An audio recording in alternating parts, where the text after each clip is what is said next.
Mickey, you know, I don't think there's going to be that major sell-off. What do you think? I mean, Roger's a dear friend of our families, lives down the street from us, but I don't think you're going to see, sorry, Lawrence, I don't think you're going to see a major sell-off. What do you think?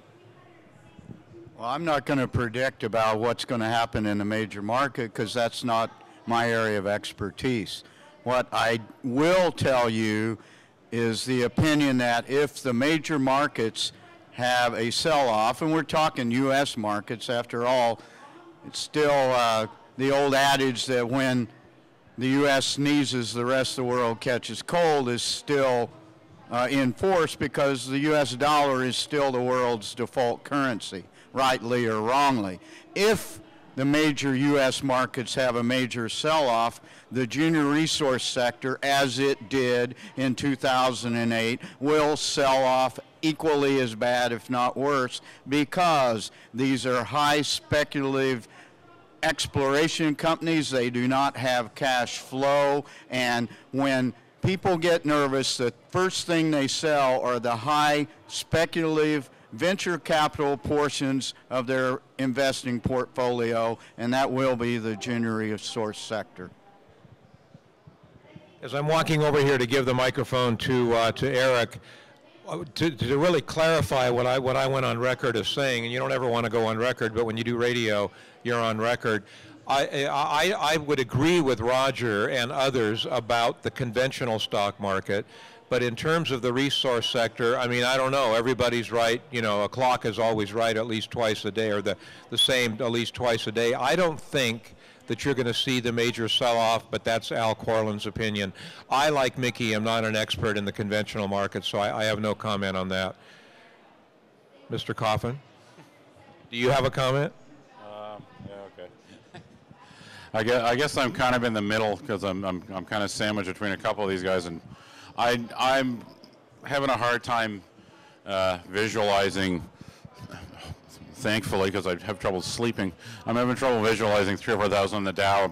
5 or 6, I'm having a bit of trouble visualizing, to be honest. I think between the Fed and now the ECB, I mean, you have to remember you're talking about an institution that insisted, like really insisted, as little as 3 or 4 weeks ago, that they would never go into quantitative easing. He would never go into the bond market. He's all over the bond market. I think these guys are going to print. And I'm not someone that's got a political or philosophical problem with that. I mean, they're doing what they got to do. I mean, they are there as insurance at the end of the day. I think with that going on, it's not that it's going to work perfectly. I think a lot of stuff's still going to mess up. But I have a hard time envisioning the entire market going to 3,000 or 4,000 when you've got effectively zero interest rates. One thing I have noted, you know, I think I'm in the middle also on the junior-senior thing, because it's something I've been watching pretty closely, and I have noticed this time around so far, and hopefully a lot of the selling's done with, but so far the venture exchange, the amount that it's come off is essentially identical to the S&P, which is actually unusual. Normally, if you saw this much of a down move this quickly, you'd expect the venture to go down like 2 or 3 times as much as the S&P. And I think the reason for that is you've got a collection of relatively large cap stocks by the measure of the venture exchange that are growing assets very quickly. And it's the fact they're gold stocks, but it's also the fact people have certain individual companies they've got comfort with because they're growing their asset base quickly enough. They're not the first thing getting ditched this time. I mean, I would agree with Mickey in the past, they were always the first thing. I'm mildly surprised it hasn't dropped more, but it seems, I don't know, it feels, I know you should never use this phrase, but it feels different this time. Don't ever use that phrase if you do what I do for a living. Bad phrase. You know, it does feel very different this time, and my comments are based on something that a couple of good friends of mine, Bob Moriarty, number one from 321 Gold, and Ian Gordon from, the Long Wave Analyst, that they said, and that is they feel, and these guys have been more right than wrong ever in the past, their feeling is that, and Mickey would agree with this, people are going to want to buy things, okay? And when Bob said things, meaning gold and silver, I said, yeah, Bob, gold and silver are definite things, but the stocks are not. And he said, Corlin, you're nuts. He said, you're even stupider than I thought. the stocks represent a basic call on things in the ground. And he said, that, in my opinion, is where you're going to see people go when times really, really get scary.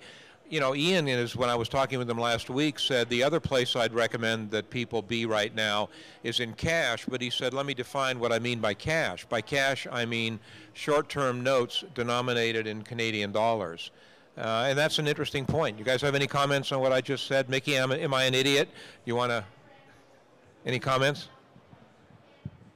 Al, you're never an idiot. What I think you should do is own stuff. And our mutual good friend Clyde Harrison is the first guy that talked about this. Stuff being, yeah, have 10% of your net wealth in gold, have some silver to protect yourself against dire economic times.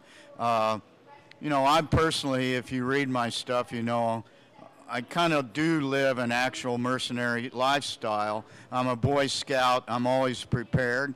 So, you know, and I'm American, so I own some guns and I own some land. And if times get really tough, I can actually go and live off my stuff. And to me, paper, stock certificates or fiat currency are not stuff. So if you think that times are going to get really bad, prepare for that.